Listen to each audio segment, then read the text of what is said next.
자, 보죠. 221페이지.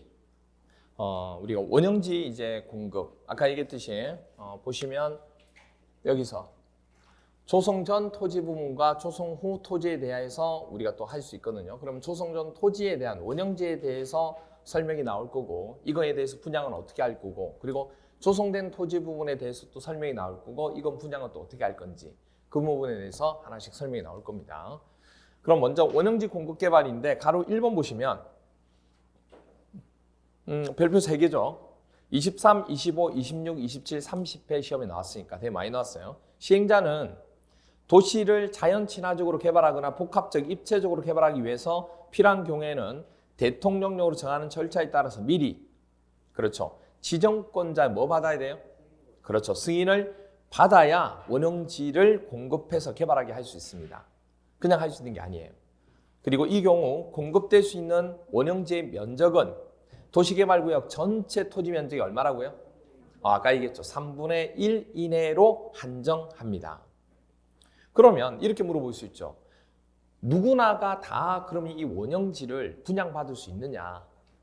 그건 아니겠죠. 왜냐하면 원형지라는 건 조성이 안 됐기 때문에, 예를 들어서 뭐냐면 도시개발구역을 지정할 때 지정권자의 어떤 목표가 있을 거란 얘기예요. 목적이. 그게 맞춰지는 땅이 돼야 되는데 원형지는 그게 아닌 다른 목적으로 쓰기 때문에 이건 함부로 다른 사람들한테 뭐죠? 일반 민간인들한테 분양을 할 수는 없어요. 그러면 공공에 대한 성격을 가진 자들한테는 분양을 할 수 있도록 하기 위해서 공공시행자들, 공공의 성격을 가진 자들한테는 일단 분양할 수 있도록 하고, 또 만약에 민간 업체가 한다고 그러면 딱 목적이 있습니다. 공장이나 학교 있죠. 이런 목적으로만 부지를 쓰겠다고 약속하면 그쪽에는 원형지를 공급해 주기도 합니다. 그래서 오른쪽 보시면 참고사항 보세요. 참고사항. 그게 나옵니다. 원형지를 공급받을 수 있는 자가 나와요. 그래서 1번부터 4번까지는 다 누구예요? 공공. 다 외우는 게 아니고 공공 이렇게 생각합니다. 국가가 원할 수 있잖아. 그렇죠? 그리고 지방자치단체가 원할 수도 있고, 공공기관이 원할 수도 있고, 지방공사 원할 수도 있으니까. 그러니까 1, 2, 3, 4번은 공공입니다. 5번은 공공의 개념이 아니고 민간업자가 이제 할 수 있는 경우가 되죠. 원형지를 학교나 공장 등의 부지로 뭐 할 경우 직접 사용하고자 하는 자한테도 우리가 공급할 수 있다, 그 얘기입니다. 자, 그러면 222페이지 가로 2번. 그러면 시행자가 만약에 이 원형지를 공급받고자 하는 자한테 하려고 하면 조건들이 있습니다. 그래서 시행자는 원형지를 공급하기 위해서는 지정권자에게 당연히 뭐 받아야 돼요? 승인 받아야 돼요. 그래서 승인 신청을 할 때는 원형지를 어떻게 하겠다는 공급 계획을 작성해서 함께 제출해야 됩니다. 그렇죠? 함께 제출해야 돼요. 그리고 밑에 가로 5번 보세요. 지정권자가요, 또 하나 뭐냐면 어떤 조건을 붙여서 승인해 주기도 합니다. 어떤 경우냐면 승인을 할 때 지정권자가 용적률에 대한 개발 밀도라든지, 그리고 토지 용도별 면적이나 배치, 그리고 교통 처리에 대한 계획을 뭐 어떻게 해라든지, 그리고 기반시설 설치 등에 관한 이행 조건을 붙일 수 있다 없다? 있다. 이 원형지에 대해서 공급을 하고자 하는 자한테는, 아시겠죠? 조건을 붙이는 거예요. 그리고 가로 6번 보시면 이제 또 하나가 뭐냐면, 또 하나 조건이 있어요. 뭐냐면 원형지를 이제 뭐 했죠? 공급을 했습니다. 그러면 공급받은 자가 그 원형지를 처음 목적과 다르게 다른 사람한테 다시 팔 수 있죠. 왜냐하면 처음에 원형지를 공급받을 때만 조건이 있지 그 다음부터는 조건이 없거든요. 그러니까 자기가 받자마자 뭐죠? 바로 다른 사람한테 팔면 그렇잖아요. 그래서 이런 경우가 있을 수 있겠네. 기간을 정하자. 매각할 수 없는 기간을. 그래서 밑에 보니까 가로 6번 원형지에 대한 뭐죠? 매각 제한이 나옵니다. 별표 2개. 23, 25 나왔고요. 이게 작년에 30일 때 나왔습니다. 원형지 개발자는 10년 범위에서 대통령으로 정하는 다음 기간 안에는 원형지를 매각할 수 없습니다. 그럼 기간이 10년 범위니까 밑에 보시면 박스가 나와요.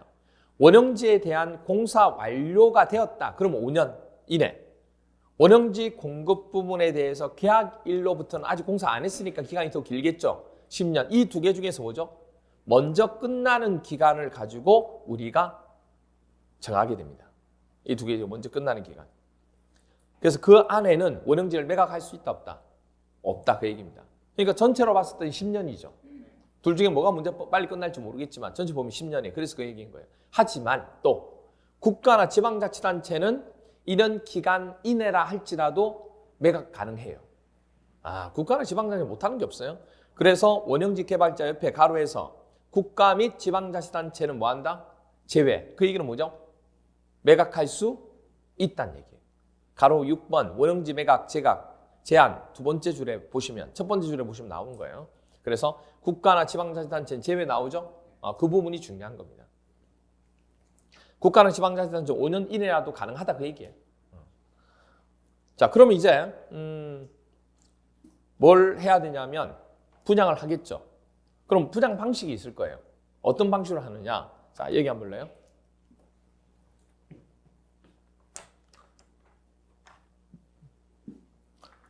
조성 전 토지 부분과 조성 후 토지, 즉 원형지와 조성된 토지 두 가지가 있습니다. 이거를 분양을 할 거예요. 분양할 때 조성 전 토지 원형지는 어떻게 보면 뭐죠? 공공의 성격을 가진 사람한테만 주는 거니까 공개 입찰일 개념이 아니고 뭘까요? 1대1 개념이죠. 1대1로 계약하는 게 뭐예요? 수의계약, 특명 입찰이라고 합니다. 그러니까 뭐냐면 불특정 다수의 여러 사람이 와서 자격 조건만 되면 다 참여할 수 있는 게 경쟁 입찰이에요. 누구나 다 할 수 있는 게. 근데 그렇게 되면 누구한테요? 실력이 없는 자한테 가격만 낮게 줬을 때 낙찰이 될 수 있잖아요. 그런 걸 막고자 공공기관이나 이런 데에서는 뭐냐면 그냥 한 업체하고만 공사 신뢰도가 높은 업체들 있죠. 도급 순위가 높은 업체, 이런 업체들하고만 계약하는 경우가 있다고요. 그럼 한 업체를 딱 지정해가지고 하는 거에 뭐죠? 수의계약이에요. 특명입찰. 그러면 당연히 원형지는 여러 사람한테 하는 게 아니고 그 업체하고만 딱 하는 거니까 뭐가 돼요? 원칙이 수의계약이에요. 수의계약. 그런데 조성된 토지는 뭐 누구나 다 할 수 있어야 되죠. 왜냐하면 제약이 없잖아요. 그러니까 이건 누구나 할 수 있으니까 뭐가 돼요? 경쟁 입찰 이렇게 될 거예요. 그래서 머릿속에 이렇게 집어넣습니다. 원수, 조경. 조경, 원수. 아시겠죠? 원수, 조경. 아시겠죠? 이렇게 머릿속에 넣으셔야 돼요. 이게 나중에 헷갈리니까. 시험 문제는 이제 이걸 바꿔서 내니까. 아시겠죠? 그래서 원형지는 수의계약 원칙, 조성된 토지는 경쟁 입찰이 원칙. 그래서 원수, 조경, 조경, 원수. 자, 그런데 뭐가 존재해요? 항상? 그럼요. 예외가 존재하죠.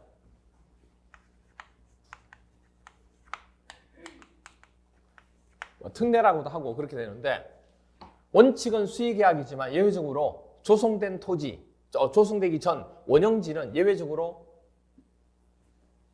수의계약 아닐 수가 있어요. 어떤 경우냐면 한번 생각해 보세요.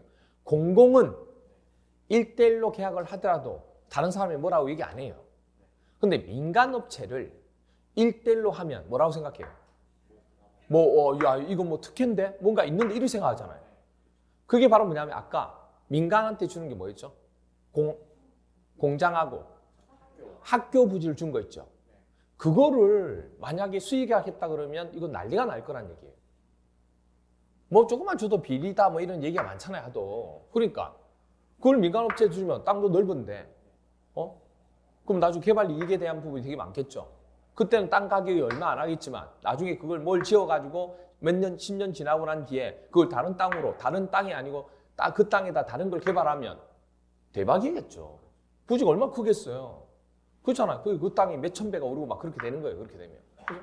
그러면 예외적으로 아까 얘기했듯이 뭐는 공장하고 학교는 뭐가 된다? 경쟁으로 해야 아무 소리가 없을 거라는 얘기 나중에.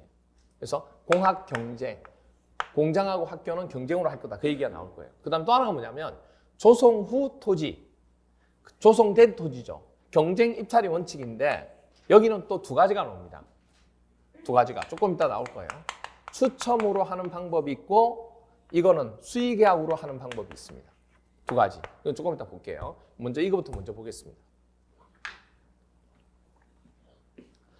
자, 그래서 223페이지에 보시면 9번, 223페이지 9번. 원형지 개발자 선정 기준 해서 우리가 23회, 25회, 작년 32회 이렇게 나왔어요. 동그라미 1번. 원형지 개발자 선정은 수의 계약으로 한다는 거. 수의 계약 방법으로 한다는 거. 다만 학교 용지 또는 공장 용지에 해당하는 원형지 개발자의 선정은 경쟁 입찰 방식으로 하며 아까 얘기했죠? 예외적으로 경쟁 입찰이 2회 이상 유찰되면 뭘로 해야 돼요? 수의 계약으로 합니다. 이런 거예요. 어떻게 하냐면 처음에 경쟁 입찰로 했습니다. 그런데 낙찰자가 안 나오는 거예요. 왜요? 내가 생각한 가격은 한 1억 정도를 생각했는데 그 사람은 자꾸 뭐죠? 5천, 6천 이렇게만 부른 거예요. 사람들이, 업체들이. 그럼 당연히 뭐죠? 낙찰이 안 되고 유찰이 되겠죠. 한 번 더 하자. 한 번 더 했어요. 그런데도 불구하고 나는 1억 생각하고 있는데 한 8천 정도밖에 안 나오는 거예요. 최고 나온 게. 혹시 뭐지 이거? 안 되는 거예요. 무사히세요? 그래서 그때는 이제 두 번에 걸쳐서 했는데도 내가 예상했던 가격만큼 안 나오니까 낙찰이 안 되고 유찰이 된 거예요. 그러면 그때 가장 내가 생각했던 예전 가격과 가장 가깝게 제시한 업체가 있어 없어요? 그 업체한테 가서 내가 1억 정도 생각하고 있는데 너 1억 정도 할 생각이 있느냐? 오케이 할게요. 그렇게 되면 뭐가 돼요? 낙찰이 되는 거예요. 그러면 이게 경쟁으로 시작했다가 뭐로 바뀐 거예요? 수의계약으로 바뀐 거예요. 이게 그 얘기를 하는 거예요. 그 얘기를 하는 거예요. 됐죠? 그런 얘기를 하고 있습니다. 그 다음에 동그라미 2번. 원형지 공급 가격은요. 원형지 공급 가격은 개발 계획이 반영된 원형지의 감정 가격에다가 시행자가 원형지에 설치를 한 기반시설 있어 없어요? 있죠. 그 기반시설 등의 공사비를 더한 금액을 기준으로 시행자와 원형지 개발자가 뭐해서? 협의해서 결정을 합니다. 됐나요? 네. 그래서 거기까지가 바로 뭐가 돼요? 원형지 부분에 대해서 설명을 드린 거예요. 이제 그럼 이제 뭐 남은 거 이제 조성된 거. 조성된 거에 대해서 어떻게 할 건지 공급할 건지 그 얘기가 나와야 되잖아요. 그렇죠? 그래서 224페이지 보세요. 이제 조성된 부분에 대한 땅에 대해서 나옵니다. 그러니까 수용 방식은 그게 다예요. 수용 방식은 다른 게 없어요. 수용 방식이라는 것은 토지 부분을 수용해가지고 내가 어떻게 개발할 거냐 그런 부분이기 때문에 거기에 대해서 어떤 식으로 할 건지를 설명하는 거예요. 그럼 조성된 토지에 대해서 공급을 어떻게 할 거냐? 224페이지 가로 1번 공급 계획. 이 공급 계획 부분이 26회 때 나왔는데 개정됐어요. 개정된 게 반영된 게 아니고 6월 22일 날 이게 아마 시행이 될 건데 미리 개정된 거예요. 이 부분. 그래서 그걸 미리 좀 체크를 해 놓으셔야 돼요. 이건 법이 벌써 개정돼서 공고가 됐기 때문에 6월 20일 날 시행한다고. 됐죠? 자, 보세요. 전에 한번 얘기했죠? 그 주택법 할 때도 소형주택 한번 얘기했죠? 얘기 안 했나? 얘기했죠? 소형주택도 개정돼가지고 반영됐다고 했잖아요. 예, 똑같아요. 자, 보세요. 224페이지에 지금 나와 있는 부분이 이렇게 나와 있어요, 지금. 프린트로 다 정리해놨기 때문에 나중에 프린트 보시면 돼요. 예. 자, 보세요. 시행자, 지정권자가 시행자인 경우는 제외한다 돼 있고 조성토지 등을 공급하려고 할 때 조성된 땅을 이제 공급하려고 해요. 그때 조성토지 등의 공급 계획을 작성하거나 변경해서 누구한테요? 지정권자한테 승인받아야 돼, 제출해야 돼요? 제출하죠. 아까 원형지는 뭐 했어요? 승인받았잖아요. 근데 조성된 토지는 그냥 지정권자에 제출만 하면 됐어요. 이게 개정된 거예요. 조성된 토지도 지정권자가 좀 제대로 알아야 되는데 제출만 하니까 좀 그렇다. 이것도 뭐 해라? 승인받아라. 법이 개정된 거예요. 이게 26회 때의 문제가 답이 없어지는 거예요. 이렇게 되면. 왜냐면 26회 때 틀린 답이 뭐였냐면 시행자 부분이 조성된 토지를 공부할 때 승인받아야 된다. 이렇게 나왔거든요. 그럼 답이 없는 거죠. 승인받는 게 맞는 거니까 이제. 무사히세요? 그래서 이 부분이 어떻게 바뀌었냐면 일단은 시행자협회 이게 없어지고요. 이렇게 바뀌었습니다. 이렇게. 시행자는 조성토지 등을 공급하려고 할 때에는 조성토지 등의 공급 계획을 뭐 하고요? 작성해야 하며 지정권자가 아닌 시행자는 아예 이 말을 여기다가 문구를 제시한 거예요. 지정권자가 아닌 시행자는 작성한 조성 토지 등의 공급 계획에 대해서 지정권자 뭐 받으라? 이제는 제출하는 게 아니고 승인을 받아야 된다. 이걸로 바뀐 거예요. 완전히 바뀐 거죠. 그렇죠? 예. 그리고 조성 토지 등의 공급 계획을 변경하는 경우에 또한 같다. 이렇게 돼 있습니다. 됐나요? 그래서 그렇게 바뀌었습니다. 그래서 여러분들이 바뀐 부분으로 나중에 적어 놓으시면 돼요. 복습하실 때 해놓으시면 됩니다. 됐나요? 그러니까 말 그대로 머릿속에 뭐만 기억하면 되자면 옛날엔 제출만 하면 되는데 이제 뭐죠? 조성된 토지를 공급할 때도 조성 토지를 공급할 때도 승인 받아야 된다. 그걸로만 생각하시면 돼요. 그냥 복잡하게 뭐 다 지문 몰라도 그렇게 됩니다. 자, 그리고 이제 가로 2번 이런 조성 토지 등의 공급 방법인데 동그라미 2번 21대 나왔어요. 시행자는 조성 토지 등을 고시된 실시계획 있죠. 실시계획에 따라 공급하면 돼요. 왜냐하면 실시계획에 따라서 공사를 시행하는 거니까. 이 경우 시행자는 국토계획법에 따른 기반시설의 원활한 설치를 위해서 필요하면 공급 대상의 자격을 뭐 할 수 있다는 얘기예요. 제한하거나 공급 조건을 뭐 할 수 있다? 부여할 수 있다. 뭐냐면 자, 우리가 공사하다 보면 기반시설을 조금 많이 설치해야 될 경우도 있어요, 없어요? 원래 계획보다. 있죠. 그러면 분양해야 될 면적이 어떻게 돼요? 줄어들어요. 그러면 당연히 공급 대상자 부분을 자격을 조금 더 높이든지 해서 제한을 둘 수밖에 없잖아요. 줄여야 되니까. 그 얘기를 하고 있는 거예요, 지금 그 얘기를. 공급 조건을 좀 다르게 부여하겠다, 그 얘기예요. 3번. 조성된 토지는 어떻게 공급하는 게 원칙이에요? 경쟁 입찰. 그게 30회 때 나온 거예요. 경쟁 입찰 방법에 따른다는 거.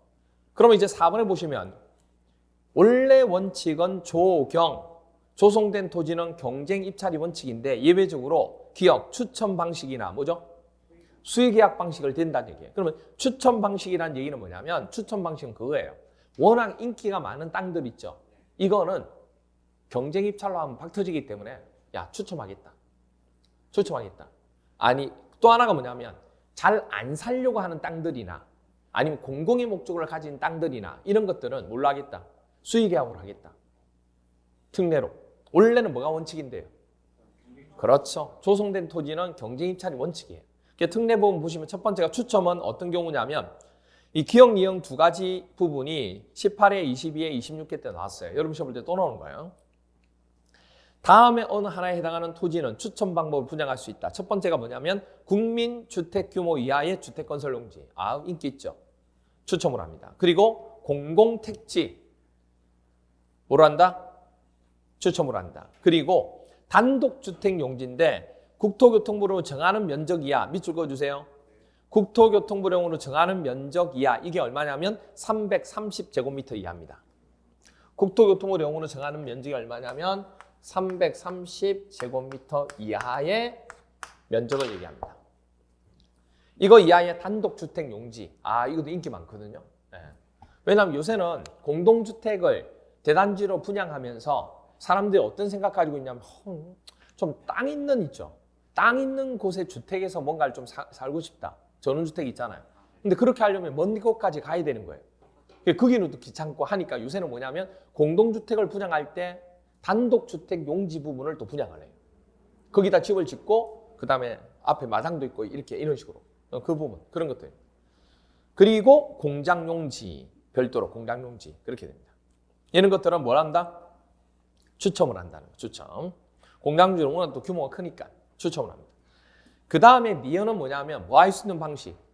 수의 계약을 할 수 있는 방식입니다. 아까 얘기했죠. 공공의 성격을 띠게 된다든지 그 땅 자체가 그리고 또 하나가 뭐냐면 비밀을 요한다든지 아니면 누구나도 안 하려고 한다든지 아니면 또 하나 뭐냐면 1+1으로 좀 끼워줘야 될 때 아니면 어떤 여건상 다른 것에다가 같이 할 수밖에 없을 때 그럴 경우에는 뭘로 한다? 그 업체하고만 밖에 할 수밖에 없잖아요. 그러니까 청와대는다. 그거 뭐죠? 수의계약을 한다 그 얘기입니다. 아시겠죠? 말 그대로 비밀을 요하고 뭐 이런 것들을 공공의 성격을 가진 건 전부 다 수의계약이죠. 그래서 청와대 공사 같은 경우는 누가 해야 돼요? 수의계약이에요. 청와대 공사하는데 뭐죠? 경쟁 입찰을 하게 되면 어떻게 돼요? 도면이 다 나타나고 난리가 나잖아요. 그렇죠? 그건 안 돼요. 경제 입장 하면 절대 안 되죠. 그런 것들이 수익이에요. 그러니까 보통 보면 청와대 가보시면 청와대 딱 문 열리고 들어가 보면 큰 가운데에 뭐가 있어요? 뭐 잔디 같은 거 있죠. 그리고 옆으로 이렇게 쫙 가잖아요. 옆으로 이렇게 가잖아요. 그 가운데 왜 비워놓냐면 실제로 전쟁이 나면 그쪽 부분, 그 잔디되어 있는 그 부분 있죠. 그게 갈라져요. 이게. 갈라지고 밑에서 이제 뭐가 올라와요? 로봇 대공부. 예, 그렇게 설계가 돼 있어요. 실제로. 진짜로. 그렇게 설계했어요. 아무도 모르는 거예요. 이게. 시행자들만 알고 있는 거예요. 비밀을 요하는 거기 때문에. 뭐 그런 개념이에요. 그래서 보시면 수의계약 보시면 A, 학교 용지나 공공청사 용지 등 일반에게 분양하기 뭐죠? 할 수 없는 그런 공공용지를 국가나 지방자치단체에 해당 시설을 설치할 수 있는 자에게 공급하는 거예요. 그러니까 수의계약이죠. 두 번째로 B, 실시계획에 따라 존치 않은 시설물의 유지관리에 필요한 최소한의 토지. 그러니까 이쪽 땅은 이것만 가지고 분양하기는 힘들어요. 근데 옆에 있는 부분에 유지관리 차원에서 붙여서 하기엔 좋다고. 그러면 옆에 있는 사람한테 1대1로 계약할 수밖에 없잖아요. 그런 거예요. 그 다음 또 하나가 뭐냐면 225페이지. 2에 보면 토지 상한 채권에 의해서 토지를 상한, 여러분들 토지 상한 채권은 미리 계약을 한 거죠. 그 당사자하고. 그럼 1대1로 줘야죠, 당연히. 이걸 어떻게 경쟁 입찰해요? 그 다음에 F, 토지의 규모 및 형상, 입지 조건 등에 비추어 토지 이용 가치가 현저히 뭐예요? 낮으니까 아무도 안 살려고 하는 거예요, 이게. 그래서 낮은 토지로서 인접 토지 소유자 등에게 공급하는 것이 불가피하다고 시행자가 인정할 경우에는 그 인접한 자한테 뭐죠? 1% 손으로 파는 거예요, 어떻게 보면. 이렇게 됩니다. 됐죠? 그렇게 봐주시면 됩니다. 자, 보죠. 30회 때 이렇게 나왔어요. 수용 또는 사용 방식에 따른 사업 시행에 대해서 옳은 것은 1번. 지방공기업법에 따라 설립된 지방공사가 시행자인 경우, 지방공사가 시행자는 공공이 시행자네요. 소유자 전원의 동의 없이는 도시개발 사업에 필요한 토지 등을 수용할 사람이 없다. 맞아요? 말도 안 되죠. 우리 공공은 동의 필요 없어요. 그 다음 4번, 2번. 지정권자가 아닌 시행자는 조성 토지 등을 공급받거나 이용하려는 자로부터 지정권자의 승인 없이 해당 대금의 전부 또는 일부를 미리 받을 수 있다, 없다? 있다. 그럼 받으려고 하면 지금 지정권자 승인 받아야 돼, 안 받아야 돼? 받아야죠. 아니 미리 받는 거잖아요. 선수금이잖아요. 선수금은 당연히 승인 받아야죠. 그렇잖아요. 네. 그 다음 원형지의 면적은 도시개발구역 전체 토지 면적의 3분의 1 초과하여 공급될 수 있어요? 초과하면 안 되죠. 이하. 그 다음에 공공용지가 아닌 조성토지 등의 공급은 수의계약 방법에 의한다. 맞죠? 맞죠? 네. 맞죠? 맞아요, 진짜? 공공용지가 아닌 조성된 토지입니다. 여러분들, 조성된 토지는 뭐가 원칙이에요? 경쟁 입찰이 원칙이죠. 근데 공공의 성격을 띠면 수의계약 한다고 얘기했잖아요. 그러니까 공공용지가 아닌 조성된 토지라고 경이죠. 원칙이잖아, 원칙. 그 다음에 지방자치단체가 시행자인 경우입니다. 직업보증 없이 토지상한 채권을 발행할 수 있다. 시행자가 누군다, 지금? 공공이니까. 공공은 조건이 있어야 돼요? 없어요. 보증 없이 돼요. 답은 5번. 됐죠? 이렇게 됩니다. 그 다음에 가로 3번. 조성 토지 등의 가격 평가입니다. 이제 가격 평가를 해야 그거에 대해서 뭐죠? 분양을 하죠. 그래서 보면 가격을 어떻게 할 거냐. 1번 원칙적으로 26회 30회 두 번 나왔는데 조성 토지 등의 가격 평가는 뭘로 한다? 감정 가격입니다. 감정 가격. 감정 가격. 개별 공시지가 아니에요. 개별 공시지가 아닙니다. 감정 가격으로 한다는 거. 그리고 특례는 원래는 감정 가격을 해야 되는데 기억 부분이 22회, 24회, 26회 세 번 나왔어요. 시행자는 학교라든지 폐기물 처리 시설, 하나 더 한다면 임대주택. 그럼 거의 뭘 성격을 띠요? 공공의 성격을 띠죠. 이런 공공의 성격을 띠는 시설을 설치하기 위한 조성 토지 등과 이주단지 조성을 위해서 토지를 공급하는 것 다 공공의 성격을 띠죠. 이런 가격을 높게 책정을 해놓으면 돼야 안 돼요? 안 되죠. 그래서 감정 가격 이하로 무조건 하도록 돼 있어요. 그래서 보면 해당 토지 가격을 감정평가 법인 등이 감정평가 가격 뭐라고? 이하로 정할 수 있다는 얘기. 너무 높게 받지 말고. 그러면 이런 공공의 성격을 띠는 곳이 어떤 곳이 있느냐 시설이 넘겨보시면 226페이지 박스에 보시면 1번 공공청사 밑줄 2번 사회복지시설 밑줄 다 공공인 성격이죠. 그런데 이익을 가지는 목적을 가지는 순간에 그 성격에서 벗어나게 되면 X가 됩니다. 그래서 보시면 다만 세 번째 줄에 유료시설을 제외한 시설 이렇게 돼 있죠. 그럼 사회복지시설이 만약에 유료시설이 된다. 그러면 이거는 뭐가 돼요? 공공의 성격을 띠지 못하는 거예요. 그러면 이거는 감정가격 이하로 할 수 없게 되는 겁니다. 아시겠죠? 그래서 유료시설은 제외 이렇게 되는 거예요. 그 다음에 3번 공장 밑줄 두 번째 줄에 공장 4번 임대주택 밑줄 5번 국민주택 규모 이하의 공동주택 밑줄 6번 호텔업 관광진입에서 호텔업 시설 근데 이 호텔업 시설은 관광의 목적으로 들어간 거기 때문에 규모가 좀 커야 돼요. 그래서 두 번째 줄에 200실 이상의 객실을 갖춘 호텔 부지로 토지를 공급하는 경우로 한정합니다. 그리고 7번 그 밖에 기반시설에 대해서 설치하는 시설. 그래서 이렇게 나왔어요. 시험 문제에서. 24일 때 도시개발법령상 다음 시설을 설치하기 위해서 조성 토지 등을 공급하는 경우 시행자가 감정평가 및 감정평가사에 관한 법률에 따른 감정평가업자가 감정평가한 가격 이하로 해당 토지 가격을 정할 수 없는 것은 학교, 임대주택, 공공청사 그리고 보시면 행정청이 직접 설치하는 시장의 기반시설을 해요. 기반시설. 유통시설에 해당되는 거고 사회복지시설도 맞는데 뭐는 안 돼요? 유료는 안 돼요. 유료는 안 돼요. 유료는 안 됩니다. 이게 답이 5번이 됩니다. 여기까지가 뭐가 되냐면 우리가 수용 방식. 여기까지가 수용 방식입니다. 테마 7번 수용 방식. 아까 이어서 4번부터 이제 보시면 돼요. 테마 7번. 시행자는 미리 지정권자 승인을 받아서 공공 부분이나 원형지를 학교나 뭐로 공장 등의 부지로 직접 사용한 자에게 원형지를 공급하게 해서 개발하게 할 수 있고요. 이 경우 공급될 수 있는 원형지 면적은 도시개발구역 전체 토지 면적이 얼마? 3분의 1 이하죠. 이하. 이내로 한다. 그리고 우리가 원형지 승인을 해줄 때 이런 조건을 붙일 수 있다 없다? 있다. 조건 붙일 수 있다. 조건부 가능하다. 그 다음 원형지 개발자는 몇 년 범위였죠? 아까 10년. 그런데 공사 완료 공고일로부터는 5년이고 계약일로부터는 10년. 그래서 두 개 중에서 빨리, 그렇죠? 빨리 들어오는 거. 그걸로 가지고 우리가 하게 됩니다. 이 중에서 빨리 들어오는 거. 이거 안에는 원형지를 매각할 수 있다 없다? 없다. 근데 국가나 지방자치단체가 원형지 개발자인 경우에는 매각할 수 있다 없다? 있다. 아시겠죠? 그렇게 됩니다. 그 다음에 7번 원형지 개발자의 선정은 수의계약 방법으로 하는 거 맞죠? 원수 맞죠? 원수. 그런데 뭐는 공장용지 또는 학교용지에 해당하는 원형지 개발 선정은 뭘로? 경정 입찰 방식으로 한다는 거 아시죠? 그런데 이게 2회 이상 유찰될 경우에 뭘로? 수의계약 방법으로 할 수 있다. 이렇게 된 겁니다. 됐죠? 그렇게 봐주시면 되죠.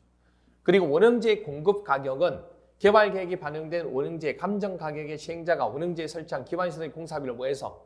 더해서 금액으로 시행자와 원형지 개발자가 협의해서 결정하면 됩니다. 이게 원형지 공급 가격. 그 다음 시행자는 조성 토지 등을 공급하려고 할 때 이런 계획을 작성하고 이런 계획에 대해서 지정권자 뭐 받아야 돼요? 승인 받아야 돼요. 아까 얘기했죠. 원래는 제출만 하면 되는데 이제 승인 받아야 돼요. 그리고 이런 공급을 변경할 때도 똑같이 승인 받아야 돼요. 됐죠? 이렇게 됩니다. 그 다음에 도시개발 사업 시행자는 조성 토지 등을 고시된 뭐로? 무슨 계획? 시시계획. 그 시시계획에 따라서 그대로 공급하면 돼요. 그리고 국토계획법에 따라서 기반시설의 원활한 설치를 위해서는 공급자 대상자의 자격을 제한하거나 공급 조건을 부여할 수 있다 없다? 있다. 그렇죠? 그 다음에 조성 토지 등의 공급은 경쟁 입찰 방법에 따른 거 맞죠? 그런데 자 여기서 보시면 경쟁 입찰이 원칙인데 두 가지가 있었던 거 기억나세요? 추첨이 있고 수의 계약이 있었죠. 지금은 추첨 방법으로 분양할 수 있는 경우인데 이거 어떻게 외우면 되냐면 국민택지 330번호 단공 초과하면 이렇게 머릿속에 넣으시면 돼요. 이렇게 보시면 돼요. 그래서 국민이 국민주택 규모 이하의 주택건설 용지인 경우, 그리고 공공택지, 그리고 330제곱미터의 단독주택 용지, 그리고 뭐죠? 공장 용지. 그리고 이거는 책에 없었죠. 이건 책에 없었어요. 추가로 이제 들어간 내용 중에 하나입니다. 그래서 수의계약 방법으로 조성 토지를 공급하거나 하였을 경우 공급 신청량이 지정권자에게 제출한 조성 토지 등의 공급 계획에서 계획된 면적을 뭐 할 때 초과 있다는 얘기예요. 원래 수의계약으로 하려고 했는데 그것보다도 늘어나면 그때 당시 부분에 대해서 경쟁 입찰로 하긴 힘들잖아요. 그럼 그 부분만 뭐 하겠다는 얘기예요. 추첨해서 하겠다는 얘기예요. 그래서 초과할 경우에 추첨으로 한다 그 얘기입니다. 그렇죠? 그래서 이 어느 하나에 해당하는 토지는 무슨 방법으로? 추첨 방법으로 분양할 수 있다. 그래서 추첨할 때 들어가는 공 나오죠. 공이 바로 국민택지 330번호 단공 이렇게 기억하면 돼요. 그거 초과하면 추첨할 수 있다. 아시겠죠? 이렇게 기억하시면 돼요. 그 다음 도시개발 시행자는 예외적으로 지금처럼 보시면 이런 경우일 때는 뭐로 할 수 있다? 수의계약 방법. 딱 보시면 나오죠. 일반에게 분양할 수 없는 거. 그리고 키워드가 보시면 최소한의 토지 어떻게 할 수 없을 때, 그리고 토지상한 채권, 그리고 현저히 낮은 토지 아무도 안 사려고 하죠. 그리고 2회 이상 뭐 할 때, 유찰될 때, 이런 경우일 때 수의계약으로 하겠다. 원래 조성된 토지는 뭐가 원칙인데? 경쟁 입찰이 원칙인데, 그렇죠? 이렇게 돼요. 그리고 조성 토지 가격 평가는 원칙적으로 뭐죠? 감정 가격으로 하게 되고, 학교나 이런 부분 공공의 성격을 띠르는데 사회복지시설 중에서 유로시설은 해당되지 않습니다. 이럴 경우에는 감정평가 가격 뭘로? 이하로 정할 수 있다. 이렇게 됩니다. 아시겠죠? 그래서 여기 부분까지 총 테마 7번 수용 또는 사용 방식이 총 13개 선지 부분 가지고 여러분들 조문 가지고 정리가 됩니다. 그래서 여기까지만 조금 봐주시면 돼요. 자, 됐죠? 그럼 이제 어디까지 설명드렸냐면 우리가 수용 또는 사용 방식까지 설명했고, 그 다음 이제 남은 게 뭐죠? 환지 방식에 대해서 남은 거예요. 환지 방식. 환지 방식 부분에 대해서 설명을 드립니다. 혼용 방식은 따로 할 게 없어요. 환지 방식만 설명해요. 환지 방식이 양이 조금 많습니다.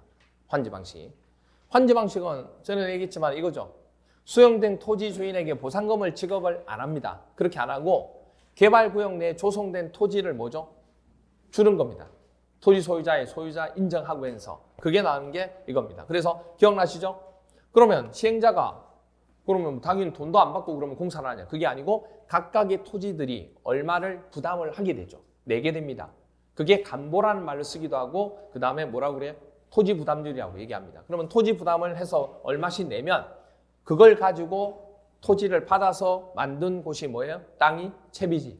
그럼 이거는 시행자가 사업을 할 때 필요한 사업 자금으로 충당할 수 있는 거예요. 이건 언제든지.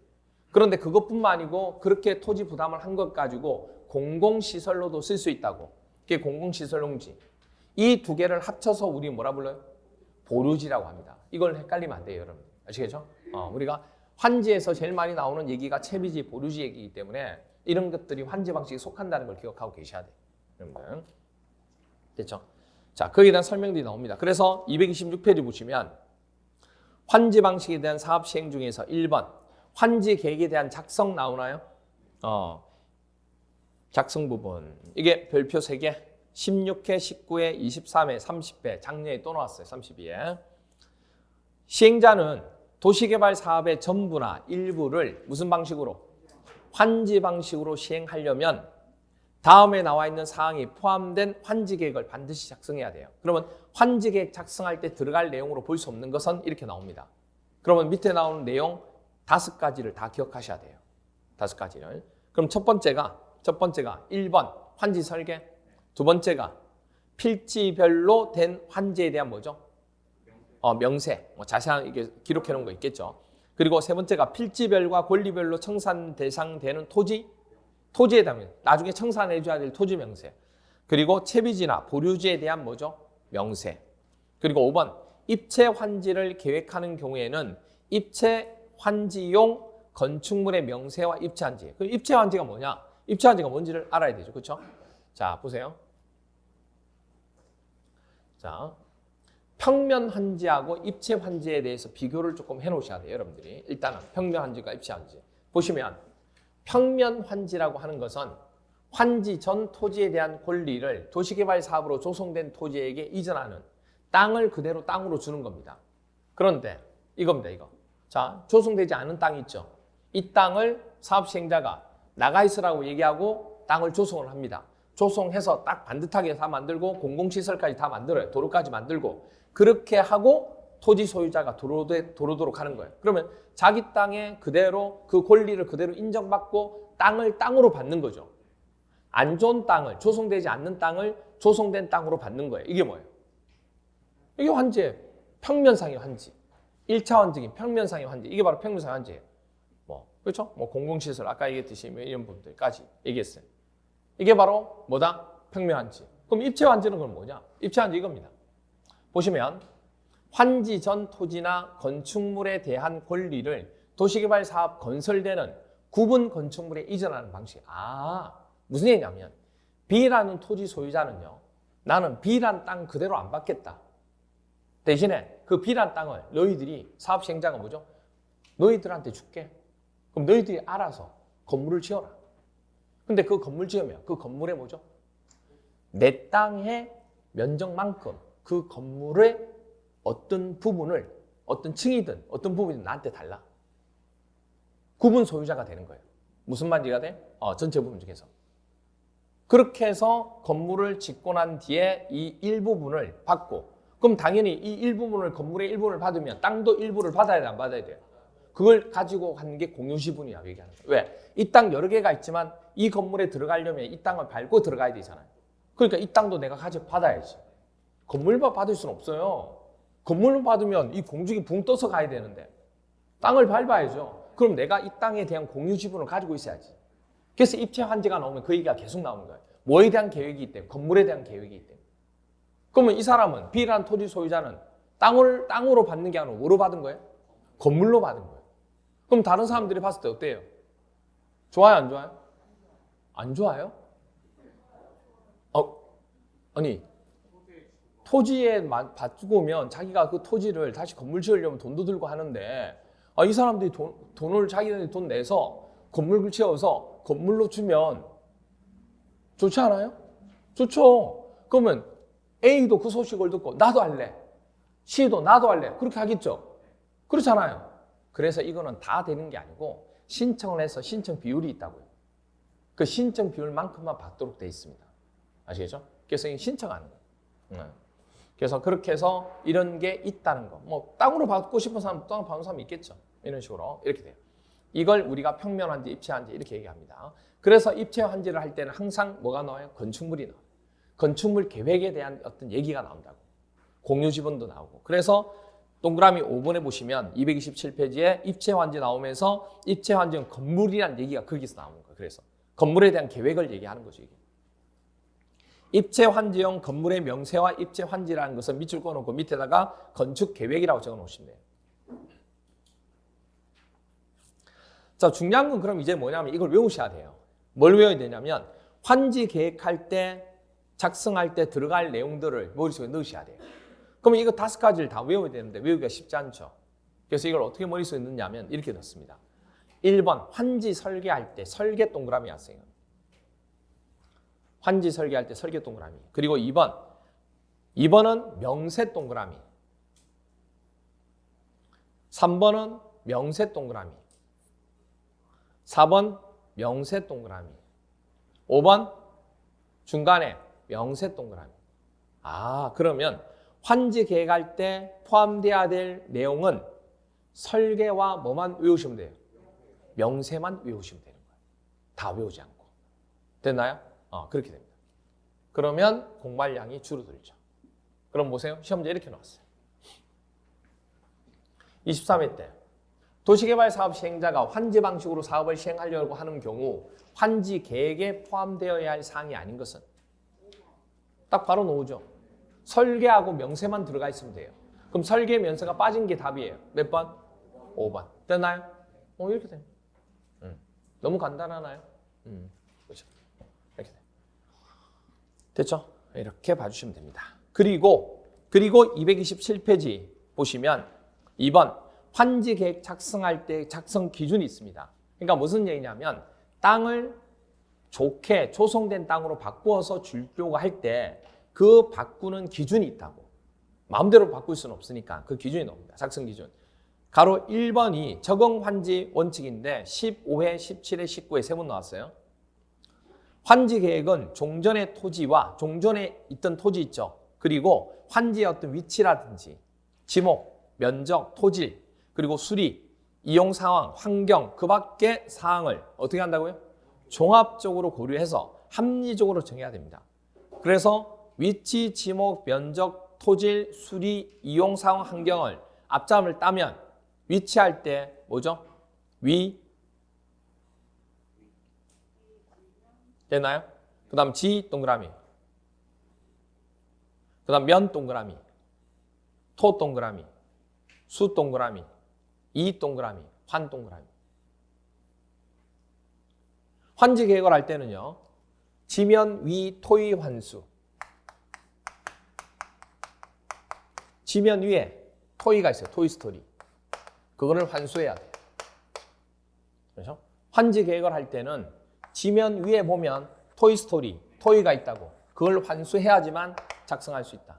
이걸 고려한다 거예요. 그래서 지면이 토의 환수 이렇게 돼요. 지는 뭐예요?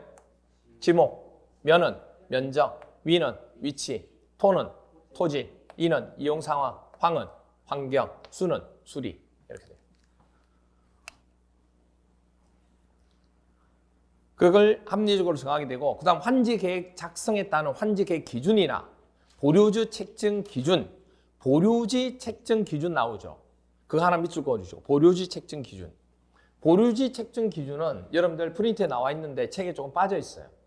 그래서 이겁니다. 이게 시험 문제에 나왔었거든요. 이게. 그래서 자, 보류지 책정 기준은 보세요. 도시개발 구역이 몇 개 이상? 2 이상의 환지 계획 구역으로 구분되는 경우가 있을까요? 없을까요? 있겠죠. 도시개발 구역 자체가 2개 이상의 환지 계획 구역으로 구분되는 경우가 있어요. 그렇게 될 때는 환지 계획 구역별로 사업비하고 보류지를 책정해야 됩니다. 다 합쳐서 하는 게 아니고 구분되어 있으면 각각 구역별로 사업비하고 보류지를 뭐 해라? 책정해라 그 얘기예요. 아시겠죠? 그 내용이 좀 빠져 있어요. 자, 그럼 다시. 그러면 이런 것을 보류지 책정 기준을 보고 이런 사항들을 뭘로 정한다고 되어 있어요? 뭘로? 국토교통부령으로 정할 수 있다 이렇게 돼 있죠. 국토교통부령 동그라미. 자, 중요한 것 중에 하나가 뭐냐면 지금 환지계획 기준, 보류지 책정 기준이죠. 제가 기준 나오면 뭐라고 그랬어요? 국장. 근데 국장 아니죠 지금. 0으로 돼 있죠. 자, 그러면 제가 얘기했어요. 기준 나오면 무조건 국장인데 딱 2군데만 국토교통부 0으로 나온다고 얘기했습니다. 기준 나오면 무조건 뭐다? 국가하고 기준 나오면 무조건 국장이에요. 그런데 딱 2군데만 국토교통부 0입니다. 그게 바로 지금 나오는 이곳이에요. 환지 부분에 있어서. 근데 한 군데가 어디였냐면 우리 국토계획법에서 도시군 계획시설 할 때, 도시군 계획시설 할 때 기준 나왔었어요. 그때도 뭐였어요? 0. 딱 2군데만 그래요. 그럼 옆 밑에다가 하나 딱 적어 놓으시면 되겠죠? 다른 건 전부 다 국장이에요. 딱 이 2군데만. 그렇게만 딱 정리해 놓으시면 항상 헷갈리는 건 정리해 놓으셔야 돼요. 안 그러면 헷갈리면 안 돼. 됐죠? 그렇게 봐주시면 됩니다. 됐나요? 그 다음에 환지 계획 부분에 대한 사례가 나오는데 이 부분은 좀 설명드릴게요. 여기 보세요. 자, 환지 계획할 때 A라는 토지 소유자가 가지고 있는 땅이 얼마예요, 지금? 면적이 100이에요, 100. 그렇죠? A라는 토지 소유자가 가지고 있는 땅이 100이라고. 그런데 환지를 할 때 시행자가 국가에서 정한 비율이 있어요. 토지 부담률에 대한 비율. 토지 얼마 떼서 누구 주라? 시행자 주라. 그럼 시행자 그거 가지고 사업을 하지. 그 비율이 있는데 그 비율 범위가 50% 이내. 그 이내에서 누가 정하는 거예요? 시공자가 그걸 정하는 거예요. 그 시공자가 얼마를 정했어요, 지금? 토지 부담률을 50%를 정해놓은 거예요. 그러면 이 100제곱미터에서 얼마를 토지 소유자가 시행자한테 줘야 돼요? 50을 줘야 돼요. 그럼 나중에 환지로 받는, 이 사람이 나중에 환지로 받게 되는 땅은 얼마예요? 당연히 50이죠. 어렵지 않죠? 적응이 안 돼요? 네. 됐죠, 이거? 네. 토지 부담률이 50%래요. 반이래요. 그럼 반을 떼서 누구 주고? 시행자 주고. 그럼 반만 남죠. 그럼 나중에 돌려받는 땅은 50만 받는다, 그 얘기예요. 여기까지 이해돼요? 오케이. 이게 바로 토지 부담률이라고 하는 겁니다. 그리고 이게 바로 환지를 받는 기준이에요. 이렇게 토지 부담률에서 정해져 있는 비율만큼 환지를 받는 걸 우리는 뭐라 부르냐면 적응 환지라고 얘기합니다. 이런 걸 적응 환지라고 얘기해요. 됐나요? 네. 그 다음 보세요. B란 토지 소유자는 얼마를 가지고 있어요? 10,000제곱미터의 토지를 소유하고 있습니다. 그러면 토지 부담률이 50%의 적응 환지를 하면 돌려받는 땅은 얼마가 돼야 돼요? 그럼요. 5,000제곱미터 되는 거 맞나요? 이렇게 돼야 돼. 이게 정상이죠. 그런데 야, 이 땅 너무 많은데 다른 사람들에 비해서 좀 줄이자. 그래서 여기다가 조금 1,000 정도를 줄였습니다. 그래서 얼마를? 4,000을 환지를 해서 준 거예요. 그럼 B란 토지 소유에 가만히 있어요, 안 있어요? 아니죠, 당연히. 야, 뭐야 이거? 뭐냐고. 아니 5,000을 받아야 되는데 지금 4,000밖에 못 받잖아. 이렇게 되겠죠. 알고 있어요. 환지 계획 시행자도. 다른 땅하고 어떤 조성 때문에 그렇게 한 거예요. 그래서 나중에 끝나고 난 뒤에 환지 처분할 때, 언제요? 환지를 처분할 때, 다 공사 끝나고 환지 처분할 때, 그때 뭐 해주겠다는 얘기예요? 돈으로 주겠다는 얘기예요. 청산해 주겠다고. 그게 청산금이에요. 이해가 돼요? 그래서 나중에 이게 보세요. 원래 받는 것보다도 줄었잖아요. 그러니까 무슨 환지? 감환지, 환지 중에서 줄인 환지가 된 거예요. 이런 걸 감환지라고 해요. 감환지. 그러면 당연히 손실된 만큼 보상해줘야 돼, 안 해줘야 돼요? 그거를 나중에 청산금으로 해주겠다는 얘기예요. 징수가 아니죠. 주는 거니까 뭐예요? 교부라고 얘기합니다. 아시겠죠? 손실된 보상금을 주는 거기 때문에 징수가 아니고 교부해주겠습니다. 이렇게 청산금. B라는 토지 소유자한테. 그래서 청산금이나 이런 거 다 정리해놓은 거예요. 그 다음에 C라는 토지 소유자는 50제곱미터입니다. 그러면 50% 토지 부담률 하면 얼마가 돼야 돼요? 25가 돼야 되는 거 맞죠? 그런데 25가 되면 뭘 지을 수가 없어요. 그래서 여기서 정한 비율이 뭐냐면 과소토지, 제일 작은 토지의 비율이 얼마라고요? 30. 30은 돼야 뭔가를 할 수 있다. 무슨 말이가 돼요? 그러면 지금 25가 되는데 30이 안 되잖아요, 지금. 그럼 어떻게 해야 돼요? 30을 맞춰주는 거예요. 50을 뭐 해서? 더 올려가지고. 그러면 C는 30을 받는, 와, 땡 잡았네? 이렇게 되는 거예요. 그런데 시행자가 다 기록하고 있어요. 그러면 나중에 이건 늘어난 환지죠. 이걸 뭐라 불러요? 증환지. 그럼 증환지가 되면 부당이득을 한 거죠. 이걸 나중에 반환해야 된다, 그 얘기예요. 그래서 나중에 뭐 할 때? 환지 처분할 때 청산금 뭐 해야 돼요? 징수. 청산금을 징수하겠다는 얘기예요. 어떤 개념인지 이해가 돼요? 이렇게. 그러면 이렇게 된 거예요. 환지라고 하는 것은 면적이 넓으면 줄일 수도 있고 면적이 작으면 늘릴 수도 있는데 또 하나 조건이 뭐냐면 면적이 작을 때는 이렇게 늘리는 방법도 있지만 어떤 방법도 있냐면 그냥 이렇게 안 되겠습니다. 그냥 돈으로 드릴게요. 아예 환지를 안 하고 청산을 해주는 경우가 있어요. 원래 환지 처분 때 청산금을 하는데 미리 청산해 주는 경우도 있다고, 돈으로. 그럼 그거 받고 그냥 가는 경우도 있어요. 무슨 말 이해가 돼요? 그러면 이런 땅만 모아가지고 사업시행자 또 하기도 하겠죠. 무슨 말 이해가 돼요? 오케이. 그게 가능하다, 그 얘기입니다. 그 얘기가 이제 나오게 돼요. 자, 그래서 넘겨보세요. 228페이지에 그런 설명들이 이제 나옵니다. 그런 설명들이 나와요.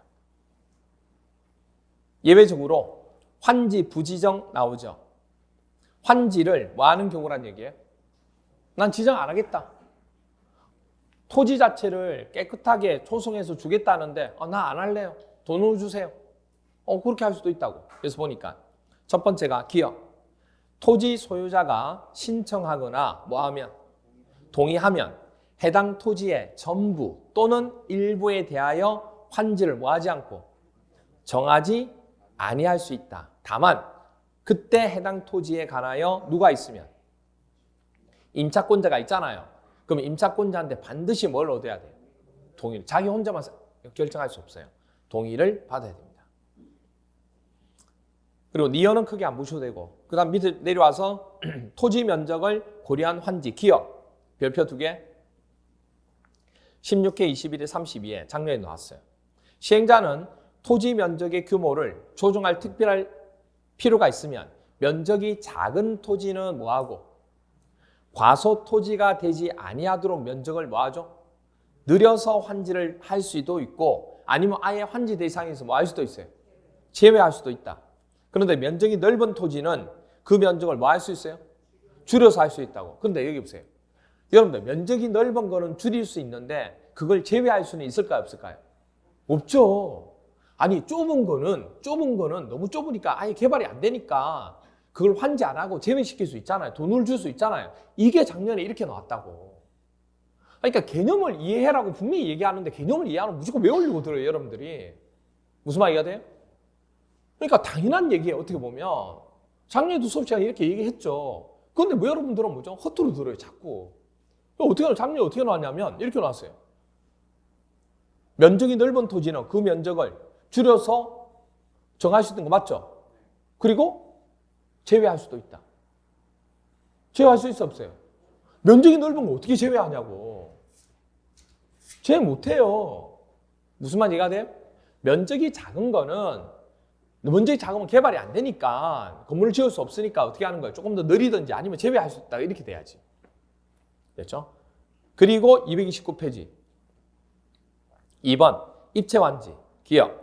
시행자는 16회 나왔어요.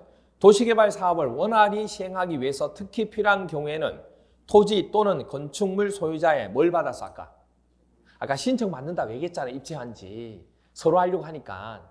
그래서 신청 받아서 건축물의 뭐를 일부와 구분 소유자 그 건축물이 있는 토지의 뭐를 땅 공유 지분을 부여할 수 있다 없다. 그러니까 평면 환지로만 되는 게 아니고 입체 환지로도 된다. 그 얘기를 하고자 하는 거예요. 그 다음 동그라미 3번 맨 밑에 내려와서 환지 지정 등의 제한입니다.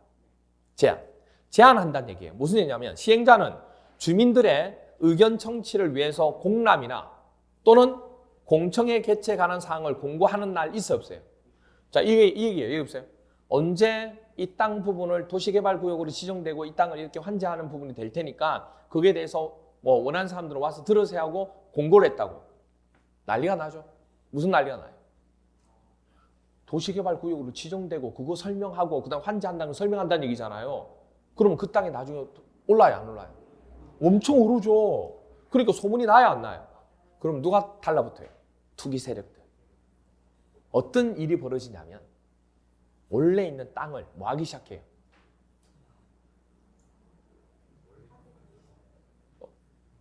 사들인 게 아니고 쪼개기 시작하죠. 소유권을 나누는 거 이게. 그래야 나중에 그 소유권 부분이 생기는 거니까. 땅을 분할하기 시작한다고. 그리고 원래는 단독주택을 개발하기로 했는데 이걸 뭘로 바꿔요? 다세대 주택으로 바꿔 놓는 거예요 이게. 그럼 다세대 주택은 구분 소유자가 또 많아지잖아요 이게. 그런 식으로. 무슨 말인가 돼? 이렇게 바꾸는 행위를 할 수 있을까요? 없을까요? 아니, 있겠죠 당연히. 있겠지. 있었겠지. 그러니까 이런 행위가 발생하면 당연히 환지 계획을 뭐 하겠다? 스톱하겠다. 제한하겠다. 이걸 법적으로 명시해놔야지 뭐죠? 그런 투기 소유자를 막을 수 있잖아요. 그 얘기한 거니까 언제 투기 소유자가 물리냐면 지금처럼 공고할 때, 공고일 아니면 그 사업 시행자가 봤을 때 언제쯤 내가 발표할 건데 그때쯤 되면 만약에 투기가 생길 거라 하는 그 기준일이 있을까요? 없을까요? 그 자기가 정한 날이 있다고. 그 둘 중에 하나 중에서 이런 행위가 있으면 아까 조금 전에 했던 그렇게 얘기하는 거예요. 그래서 보세요. 시행자는 주민 등의 의견 청취를 위해서 공람 또는 공청회 개최에 관한 사항을 뭐한 날? 공고한 날 또는 투기 억제를 위해서 시행자의 요청에 따라 지정권자가 따로 정한 날이 있어 없어요? 그게 기준이라고 합니다. 그 기준이 언제? 다음 날. 다음 날부터 다음에 어느 하나에 해당하는 경우 밑에 박스 보세요. A하고 B만 체크하세요. 이게 작년에 나온 거예요. 처음으로. 하나의 필지 토지가 여러 개의 필지로 분할되는 경우 쪼갠 거잖아. 그 다음 또 하나가 단독주택이나 다가구 주택이었는데 뭐로 바꾼 거예요? 다세대 주택으로 전환한 거예요. 쪼갠 거죠 진짜.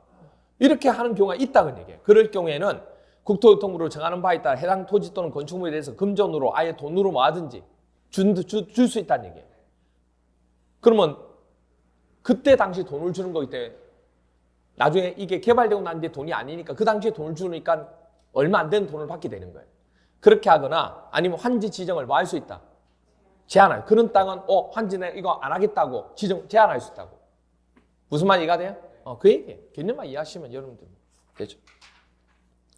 그리고 230페이지 부분에서는 따로 체크할 건 없고 231페이지 보세요.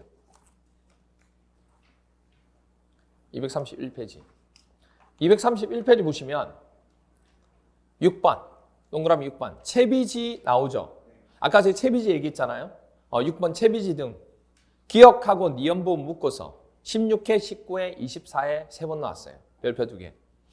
시행자는 도시개발 사업에 필요한 경비에 충당하거나 규약, 정관, 시행 규정 또는 실시계획이 정하는 목적을 위해서 일정한 토지를 뭐로? 환지로 정하지 아니하고 뭐로? 보류지로 정할 수 있죠. 근데 그 중에 일부를 사업자가 쓸 수 있도록, 사업 시행자가 쓸 수 있도록 채비지로 정해서 도시개발 사업에 필요한 경비를 충당하게 할 수 있다 없다? 있다. 그 다음에 니은 시장, 군수, 구청장, 시장 앞에다가 특별자치도지사가 하나 빠졌어요. 세 번째 서열이 세 번째 서열. 특별자치시장은 왜 빠진지 설명했죠? 개발이니까. 그래서 특별자치도지사, 시장, 군수, 구청장은 주택법에 의한 공동주택의 건설을 촉진하기 위해서 필요하다고 인정할 때는 채비지 중 일부를 같은 지역 안에 집단으로 정하게 할 수 있다. 무슨 얘기냐면 우리 아까 이 얘기했잖아요. 제가 채비지 부분이 무슨 땅이에요? 사업 시행자가 이쪽 삥 뜯은 땅이죠. 그럼 그 땅이 크지도 않지만 삥 뜯은 게 되게 많으면 그게 되게 클 수도 있죠. 그럼 그곳에다가 공동주택과 같은 대규모를 지을 수 있도록 허락도 해주자는 얘기예요. 그래 어느 정도 이익을 낼 수 있으니까. 무슨 말이세요? 왜냐하면 지금 환지된 땅은 각각의 토지들이 토지 소유자가 있어서 이걸 전체로 공동으로 하기에는 쉽지 않다는 얘기예요. 그러니까 채비지를 가지고 그렇게 할 수 있는 방법을 정하자 그 얘기예요. 그렇게 하도록 법을 정하는 거예요. 그렇죠? 그렇게 봐주시면 됩니다. 이렇게 하고 조금 쉬었다가 232페이지에 그러면 아까 제가 토지 부담률 얘기했죠. 얼마나 삥 뜯느냐. 그 부분에 대한 설명이 조금 남았습니다. 그거 조금 이따가 설명을 드리도록 할게요. 좀 쉬었다 들어가겠죠.